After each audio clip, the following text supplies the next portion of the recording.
Every energy you come across or create, it's okay. It's just an energy. And if you know it, you can change it. You truly are the source for every single thing that shows up in your life, and you should be proud of it.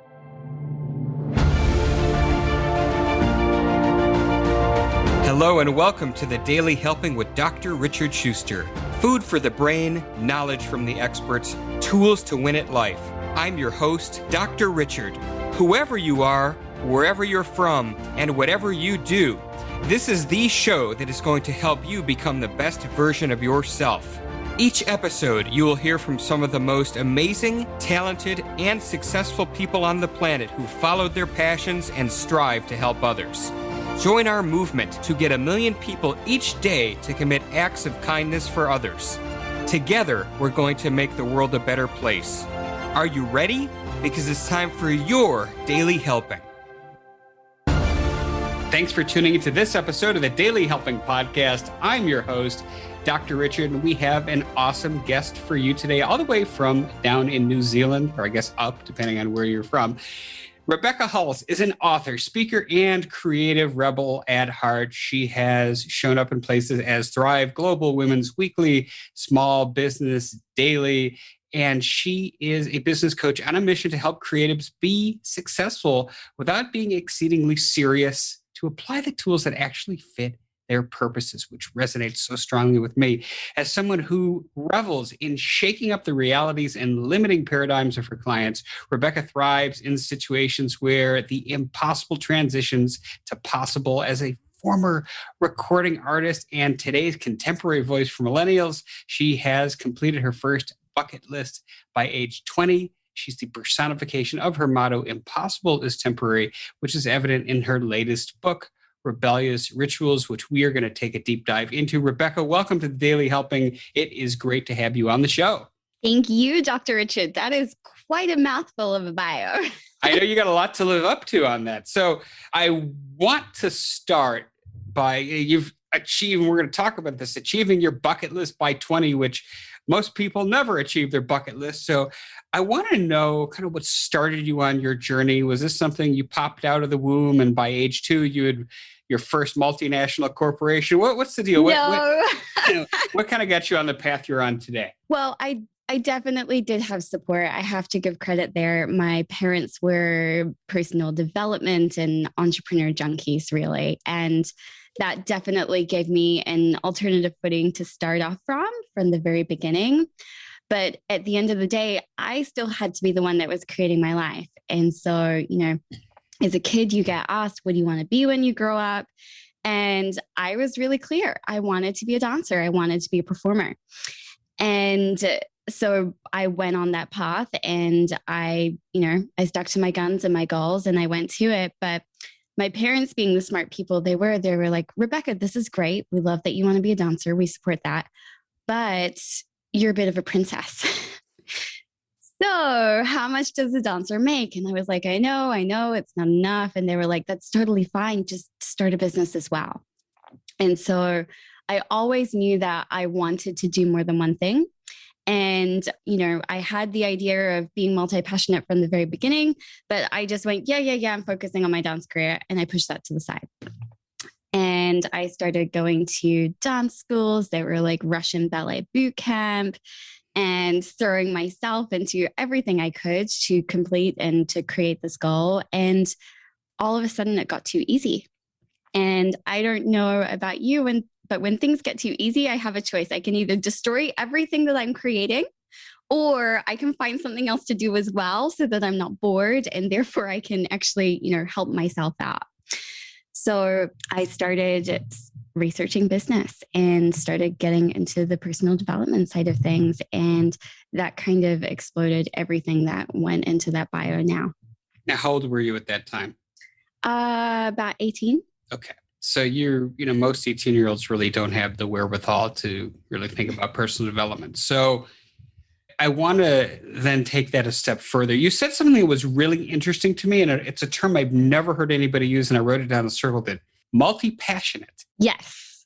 I feel like people are always made to choose their passion, or to choose your one thing. And as someone that has, been the antithesis of consistent my entire life, and always found so much love for living in different things. I don't want to be tied down to one thing. And I actually have learned that that can actually be a gift, and you can use that for yourself and to propel everything that you want to occur in your life forwards. And so I have learned to love all of my loves and all of my passions instead of just try and focus on one, because that honestly feels like murdering a baby. It's like, no, I will just do this one path. And you're like, but all of these other beautiful ideas want to come with me in my life. And so for me, I never let that baby go. That external idea, I always am like, all right, maybe I can't do everything today, but I can include everything in my life. And some days will be more focused towards these passions and others towards this. Did you have kind of a methodology you use to prioritize those passions? Say, okay, I'm passionate about X, Y, and Z. No, you're shaking your head. No, I do not. Again, the logical part of my brain is not that strong, but the energetic ability to follow whatever's pinging in the moment is super heightened, as in I have developed my ability to follow my awareness so that my intuition is my key strength. So in that, I'm always what I'd call following the energy based on what is required of the day. And I always end up at the end of the day going, holy hell, I did actually make that all happen.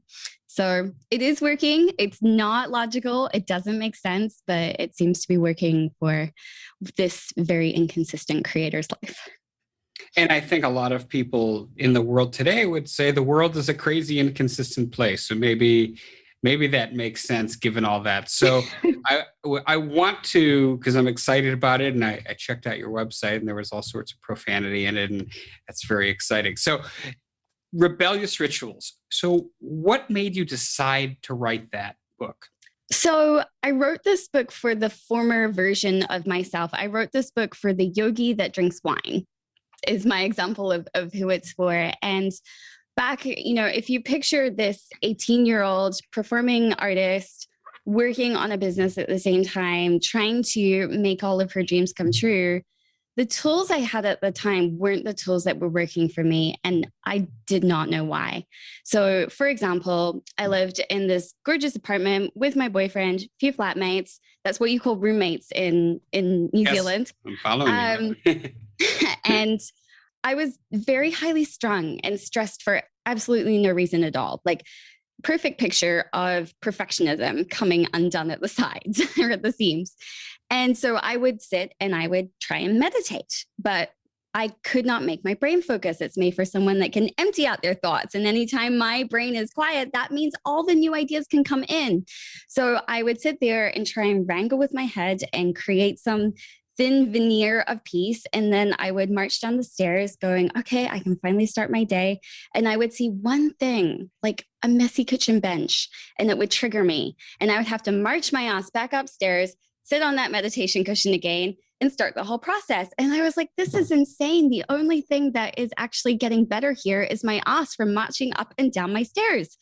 So this was, as I started looking for more tools, and that eventually led me on this extremely long journey through cruise ships and travel and dealing with the grief of my dad to some of the tools of access consciousness. And those are the tools that I found really helped me. And so I started creating my own processes, my own rituals, seeing as all the tools that were out there at the time were not working. And that has all landed in this book. Hey guys, Dr. Richard here. For the past 7 years, I've been privileged to bring you incredible guests who are changing the world and can help you become the best version of yourself. I'm really excited to share with you a new quiz that I created based on my clinical training that will curate for you a custom list of my top episodes and actionable strategies to help you wherever you are on your journey. All you need to do is go to drrichardschuster.com to take it, and it's 100% free. You'll be taking the next step on the journey to unlocking the power of you, and I can't wait to see where you'll go.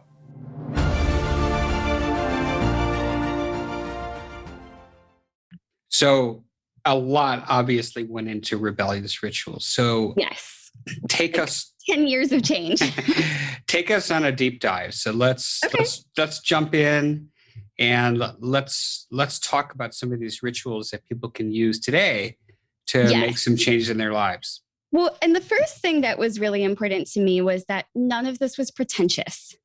Like all of this had to be like a real moment that's either shitty or great that you can have. And I'm a big believer that anything that you crave or that you wish to be in your life, you have to be it yourself. Like you can't expect your partner to be it, your family to be it, your friends to be it. You actually need to be all of the energies and elements in your life that you crave as your own source. And then everyone in your life is a gift and you can enjoy them. So a lot of what's in this book is the self-starter process of how to actually become those. And also just to get over some real things, like, believe it or not, you wouldn't hear it from this interview, but I am an introvert. I get my energy from being alone. So sometimes you don't have hours on end to recharge. So I've created one that's called the Introvert's BFF, where it's like a little 10 minutes that you can take and recharge yourself. There's also a ritual for when you are cranky, because I get cranky sometimes for absolutely no reason. And I do not want that to destroy my life. So I have this ritual so that you can enjoy the cranky and then hopefully get over it, but at least you won't destroy all your friendships and, you know, your love life in the process. So that's kind of a bit of a snippet. Does that give you some areas where you want to deep dive in, or do I keep going? I want to do and I know not everybody listening to this is an introvert, but I'm curious about that because, you know, that's something in the personal development space, there's almost this built-in assumption that you're, you know, like you're, you know, grab life, you know, by the horns and, you know, powerful with energy and all of these things. But I know a lot of people in this space who kind of refer to themselves as extroverted introverts. That they can turn it on, and they can work a show, and they can get on stage, and they can crush it. But that is so draining for them, and they would rather be curled up in bed watching Netflix. So I don't want, you know, let's not do the whole 10 minutes, but let's. Yeah, you know. No, of course not. But I mean, we're surrounded by so many people. And yet, for some reason, it's assumed that we're supposed to have a love of people. And for a lot of us, that's just not the reality. Like the first line in this ritual is people can suck it. And I think that starts us right off the bat there with the kind of tone, the energy of the book, and that it's okay to have a screwed up thought or something that you know is bad, but you think anyway, and to, you know, to revel in it instead of needing to suppress it. Because, you know, we are all these individuals. We're allowed to have our own point of view. That is, you know, the definition of freedom, and that we have the privilege of that. And so for this, like, first it starts off really as a bit of it's okay to have your own point of view about people. Simple as that, just to let that ease off. Because, you know, as soon as you're allowed to have your own freedom of thought, you relax. And relaxation is actually the beginning of recharging your batteries. So we start about that, and then we educate about, you know, what is an introvert actually, and it's about where you get your energy from. And, you know, if you are an extrovert and your best source of energy is a big crowd of people, then that is amazing. And read this for your introvert friends so you can see the signs of when they're starting to wane. And you can say, hey, there's a little quieter room over here. Do you want to go check that out and get a quiet drink? You know, if they're at an event where they cannot find that sense of, you know, space to be able to go and recharge their batteries. Like, this is also one of the things, like, not everything in this book will be relevant to everyone. You cannot please everyone. I gave up on that one a long time ago, but the idea is that you get to pick and choose what's relevant for you. And honestly, this book has a sense of humor that I did not predict. I had a reader message me and tell me that she was procrastinating going to work and she just really didn't want to go. And she was a teacher. And then she opened the book and it went to the page, I don't want to go to work today. And I was like, you can't make that stuff up. Like, that is a true sense of humor in the book. but I digress majorly. But this is really about recognizing where you get your energy from, taking some space from these pages, and to remember to take up space. Like we've got the words here, take up space, you are valuable. And I think we forget that, especially when we're so different to what is going on around us. So it's like if you're in the space and everyone seems to be happy and having a great time, or, they're loving being in all the meetings that they're in on Zoom, and you're like, I could just do with a quiet moment to get to work. It's like, it's okay to take up that space. And I think we forget that far too often. So you turn the page and you jump into these 2 pages of ritual. That's it. And the premise is that you ask questions. You just let the energy of the page wash over you. And there is just this energy of having a look at what you actually require and desire in the moment, and that quietness that we sometimes don't get. And to me, quietness doesn't mean a room full of silence. It means a moment of an energy that contributes to you. So these rituals are not designed so that you need to have the perfect experience. It's so that you can get whatever you need out of the present moment exactly as it is. No need to try and make it perfect. As I'm hearing you talk, Rebecca, this is different than a lot of the kind of run-of-the-mill cookie cutter, you can do it, believe in yourself books. Yeah. One of the things that you've used as a term is energy, and you've probably said it, 50 times. A lot. Yeah. And so even that word means different things to different people. As Correct. far as the book goes, what does energy mean to Rebellious Rituals? And what So I'm a belief, and test if this, resonates in your own world, that energy is actually our first language. And it's often a forgotten language that, we've learned the words that our parents have taught us and our culture has taught us. And we forget that, you walk into a room and when something's gone on. That's an energy. You know the energy of when you were either excited or terrified or terrified, sometimes in my case, of the 2 energies together, and it's bubbling up and you don't know which way it's going to go. Is it going to go into full on fear, or is it go into excitement and joy? That is also an energy. And so for me, my way of working has been to gather and curate and get access to as many different energies as possible on a moment's notice. And so the way that this book works is to actually allow you to start looking at things at a much more energetic level. And if you're going like, but I haven't ever developed my awareness, or I haven't done a lot of personal development, the idea is that the energies come out of the book. All you need to do is read the page, because, they start somewhere, and believe it or not, you've got way more access than you think you do. You just haven't been looking for it. And so this book is actually more about just starting to help you be the curator of what kind of energy is actually in your life and to become aware of it. As I'm hearing this, again, it's a very different approach to a lot of things, but I think it makes a lot of intuitive sense. I'm curious if you could share with us a couple of success stories. They don't even have to be your own. They could be, readers. I know you mentioned the girl who didn't want to go to work today. Well, one of my good clients actually said to me, like, Rebecca, I hate reading. I absolutely hate reading, but I bought your book just because, I know you, and turns out I haven't been able to put it down. I've been read it cover to cover. And that really surprised me, because I didn't design this book to be one of those exhausting books that you have to complete. I really did design it as the kind of book that you literally just, okay, what do I need right now? You open the page and you read that. Like, I wanted it to be timeless in a sense that you don't need to invest a lot of time and energy. Like, we live in the world where the masterclass is the new thing, and it's like 3 to 7 days long, and it's hours and hours currently on video, which is even more exhausting in my opinion. And I just didn't think that needed to be the main medium for change.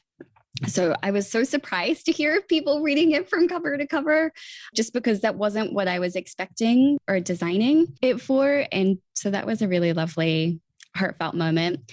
I have a lot more success stories, but the one that springs to mind the most is a lot of the kids have been stealing my friends' parents' books. For example, one of my best friends and mentors, Laura Marie, she didn't even get to hold her copy of the book for like a day because it was her daughter, Ayla, who's 6. It was her best friend's book, in her opinion, because it had pictures in it of me. And it was just one of those things that from teenagers to kids, like, of course, the language isn't made for kids. So choose at your own will. Some parents totally fine with that. Others not. Of course, that's your choice as a parent. But it's turned into like a school project for one teenager. And, it's Ayla's picture book, in her opinion. So this book has gone on far more of a journey than I expected it to, which was a nice testament to its own success without me needing to propel it forwards. Any other surprising ways in which you've learned that this book has impacted people, or that people are using this that you hadn't really intended? Well, I mean, you get certain expectations, and then it's like a dopamine hit anytime talks about the book too. So of course, like, you save all of those things. But what I really love to see people do is turn it into a workbook. Like, they've got their pens out, they've got their sticky notes. I made it with huge margins so that if you were the type of person that destroys a book, you are welcome to. That was such a thing for me. That was so exciting to put into the design. Like, I growing up that, you take very good care of books, and, you treat them very nicely, and you don't eat with them. And I had a friend that literally took a highlighter to a book in front of me, and I was like, oh my God. And then I was like, you know what? Why? These books are supposed to be loved. And so I actually wrote in the back of this book, if you love this book, trash it. Like, I don't want to see your pristine, beautiful copy. I want to see your copy that's, sat on the subway and been, spilled coffee over it and wine and has a torn out page. Like, I want to see your loved and trashed and lived version of the book. And so I think that has been such a great freedom for people. Like, one of my clients, she messaged me and she was like, my book came, but the back cover was bent. And then I turned the page and then I saw that it was okay to trash it. And so, I was like, see, it's okay. It's supposed to be different. And it doesn't matter how you use it. Loved, lived, and trashed. I love that. Yes. Well, this has been fun. You are very different, as you said you were going to be, and you've lived up to the billing. It is a compliment. It is absolutely a compliment. This has been really fun, and I've enjoyed your energy being here on the show with us today. And as you know, I wrap up every episode by asking my guests this one question. What is your biggest helping, that single most important piece of information you'd like somebody to walk away with after hearing our conversation today? Every energy you come across or create, it's okay. It's just an energy. And if you know it, you can change it. You truly are the source for every single thing that shows up in your life, and you should be proud of it. You've gotten this far. What are you going to do next? Thank you so much, Dr. Richard. Well said. Rebecca, tell us where people can find you online. You can go to RebeccaHulse.com, and you can find me under searching Rebecca Hulse on Instagram and Facebook. Well, good deal. And that's Rebecca with 2 C's and Hulse. But we got you covered. Everything Rebecca Hulse will be in the show notes at thedailyhelping.com. So either way, we got you. But Rebecca, this has been great. Thanks for coming on today. I really enjoyed our conversation, and you are a breath of fresh air, to be sure. Thank you so much. It's been awesome to be up this early with you. Thank you again for being on the show. It was great. Loved having you. And thank you for listening to this episode. If you like what you heard, go subscribe to the podcast and leave us a 5-star review on Apple Podcasts, because that's what helps other people find the show. But most importantly, go out there today, do something nice for somebody else, and post it in your social media feeds using the hashtag MyDailyHelping, because the happiest people are those that help others.